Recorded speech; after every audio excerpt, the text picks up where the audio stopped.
So hi everybody, you're very welcome back to Law Hero. My name is Jen. I make videos about the law, and today we're delving into the book called Diary of a CEO. You probably got it for Christmas. I bought it for myself and I read it before Christmas, and I decided I'll make a video about it because it actually had some very good points in it. Now, I do watch some of the clips on YouTube from Stephen Bartlett, but I have to say I'm gone a little bit off listening to experts. I just don't find it as relatable anymore. Sometimes they get too scientific and I don't have time. So with that in mind, my advice is just a normal person. I'm a lawyer. I am trying to find the edge like everybody else, but I don't really have time to get into the ins and outs of the book. So I thought I would distill it down as quickly as I could in a video for you, so you don't have to read it. So I'm going to take 5 learnings from the book which can be applied universally. And the very first one is the power of continuous learning and sharing. Now, to me, if you're not growing, you're not living a good life. And if you look around you and you see people that have stagnated or they're living very mediocre life, more often than not, they're in a fixed mindset rather than a growth mindset. And you'll see tons of examples of this every day. Even if you look around where you work or in your own family, how do people deal with failure? How do people deal with setbacks? How do people deal with success?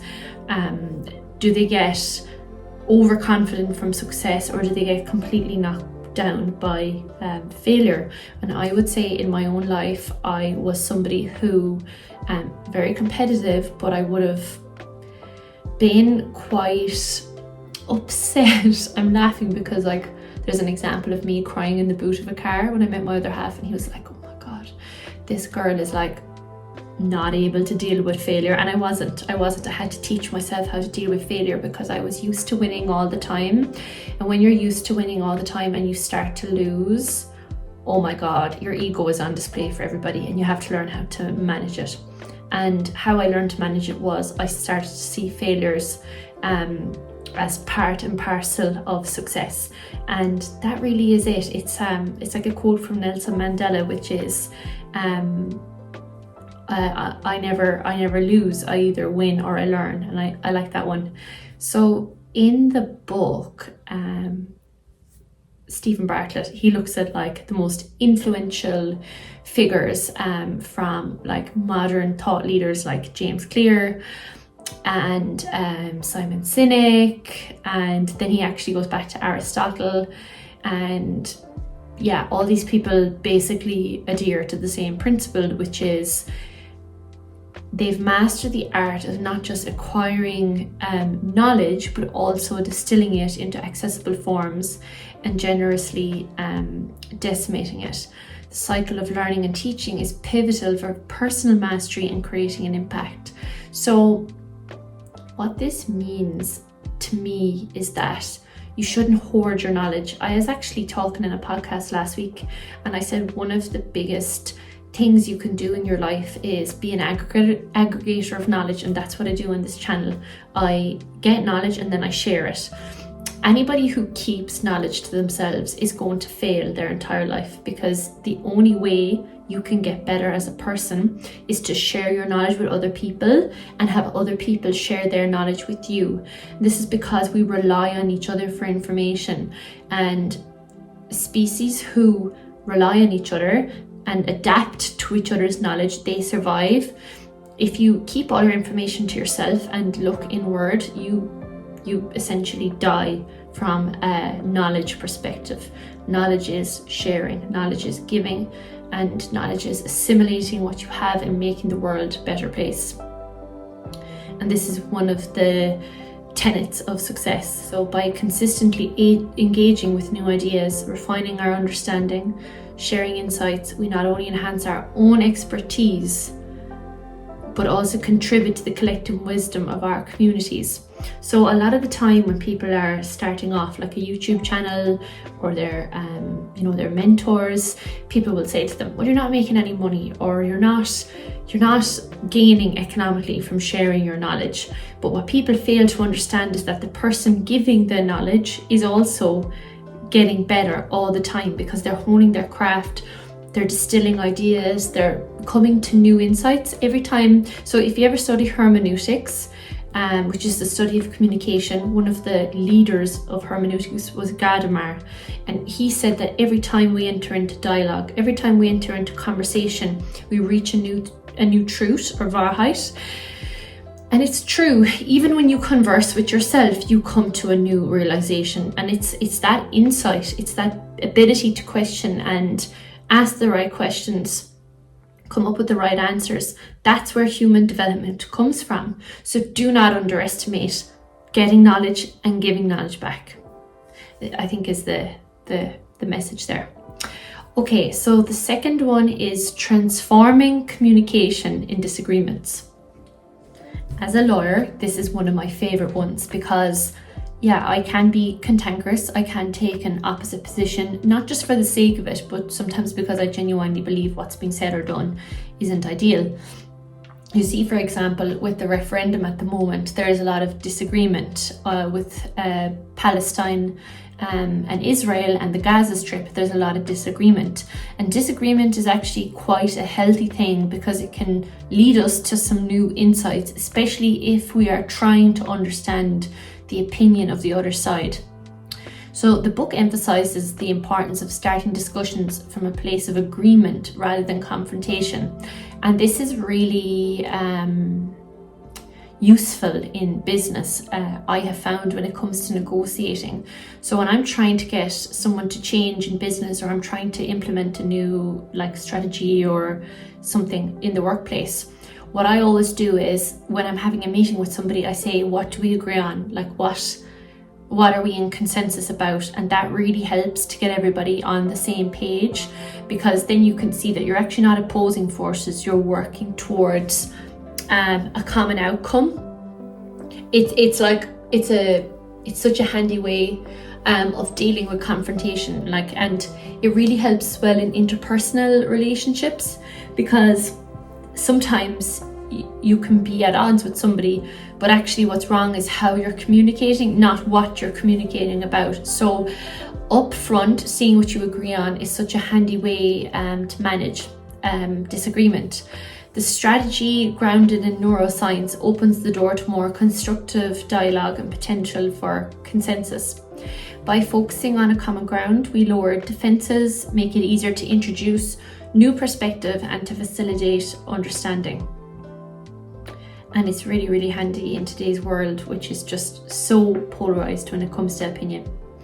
The third one is the dynamic nature of beliefs and change. And this one is something I really like. So beliefs shape our reality, but they are not immutable. And the book sheds light on the process of changing beliefs through exposure to new credible evidence. Now, for example, if you were told as a child that you are not good at maths, as I was, this is a belief that you will hold on to because it came from an authority. And if you, like me, were somebody who adhered to authority as a child, you'll hold on to that belief as a truth, and you will carry it with you until your adult life, until it's challenged by somebody else or by yourself. Like if you choose to ask yourself, where did that belief come from? Is it helpful? Is it even true objectively? So by understanding that beliefs are malleable, we can approach change with openness and curiosity, actively seeking out information that challenges our assumptions. So when it comes to life coaching and like change management, when you're dealing with somebody who wants to change, I remember I was coaching a woman and I asked her, why don't you like to ask for help? And it had come from her childhood, obviously, but it also came from a belief that asking for help shows weakness and vulnerability. And once she realized that that belief was no longer serving her.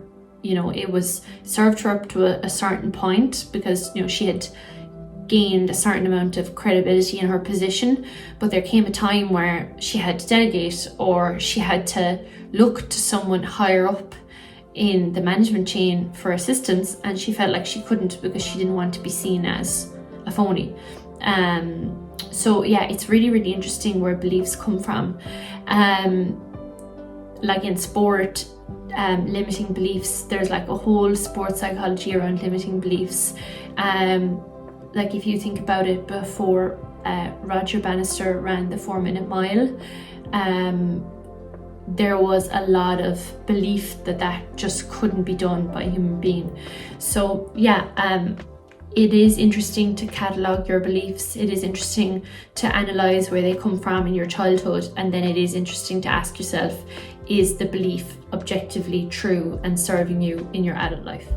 Now, the fourth one is one I really enjoyed, which is Rethinking, Willpower and Habit Formation. Now, I have literally read every single book on habit and willpower, and I'm actually, for this particular one, right, so Stephen Bartlett does acknowledge that willpower is limited resource, and that we fight against it, and yeah, he talks about willpower and all of that, and that he kind of argued with himself, could you get more willpower, or are some people just more disciplined than others, like what is it? And I quite enjoyed that, because I agree with all the I agree on the writing about willpower and all that, but I think we have got to the stage in modern life where we all accept that the easiest way to change is through habits. Like there's no counter argument to that, because habits take away the thinking. The problem with willpower is, if there's too much thinking involved, you're going to diminish it too quickly. So for example, when it comes to picking out what you're going to wear in a day, if your energy and your willpower is diminishing because that particular process is taking too long, you won't have the mental energy to think about something else. That's why Steve Jobs wore the same clothes every day. That's why we have processes that eliminate thinking. And I think, from my own experience, the only way to positively change is through habits, because habits take the thinking out of what you're doing. Then you don't have to rely on willpower, because willpower comes and goes, and we've seen this time and time again with all of us. Sometimes we have extreme motivation to do something and the willpower just comes naturally, and then other times we're just not doing it. We don't have the willpower to resist the food, or making the wrong decision. We're just, because we're so mentally fatigued, and it has nothing to do, well, it has partially to do with real fatigue, but a lot of the time it's because our willpower is drained. So for example, how I manage it is, I know that I'm not a night person, so my willpower declines as the day goes on. I'm more likely to make bad decisions towards the end of the day. So with that in mind, I stack my habits early on in the day, because that takes the thinking out of it, and what I call it is just zombie walking through it. So what that means is doing the sport early in the day, doing any of the technical drafting I have to do, or anything that's mentally draining, I will not leave that till the evening time. Things I'll leave till the evening time are the gym, for example, lifting weights and stuff, because that to me is not mentally draining. It requires willpower, but it's not mentally draining. I'll leave video editing to the evening time. I'll watch TV in the evening time, because I don't need my brain in the evening time. Those habits also are enjoyable, whereas the habits of running, for example, today, I ran 16k for my half marathon next weekend. That was really difficult to do, but if I had left it towards the end of the day, I just wouldn't have done it, because I wouldn't have had willpower. So yeah, the habit stacking is much easier than relying on willpower. Willpower waxes and wanes. Habits can be stacked and are easily just to do, because there's no thinking involved in them. And I agree with what he says there. Then the final one then is embracing failure as a pathway to success. And I kind of alluded to this at the start. And he talks about this in organizations where failure is embraced rather than shunned. And that like in really, really innovative organizations, failure is embraced. Like in Google, they allow them to make mistakes because they know it's in the experimentation means that eventually the right thing will come. It's like if you aim 100 times, you might miss 99 times, but that one time you get it right, all of the failure was worth it.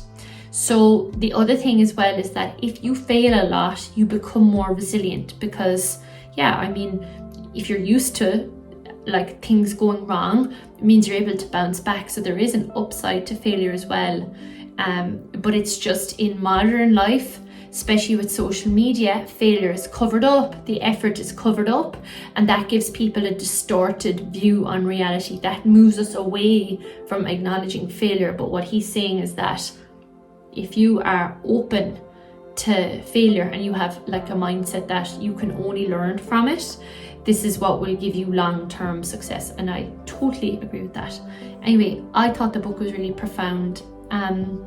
I don't think it'll make you an entrepreneur or a CEO. I think it'll give you a different insight into like how, like getting away from like your bricks and mortar or how to run a business, whatever. It's more of like a mindset to deal with setback and to kind of get you in the right psychological state that you can be an entrepreneur, or you can be like in my job, I'm an entrepreneur. I do entrepreneurial things in an organization, and yeah, so for that I think it's great. I would give it a 7 out of 10 because it's a little bit aspirational, but I'm just a cynic.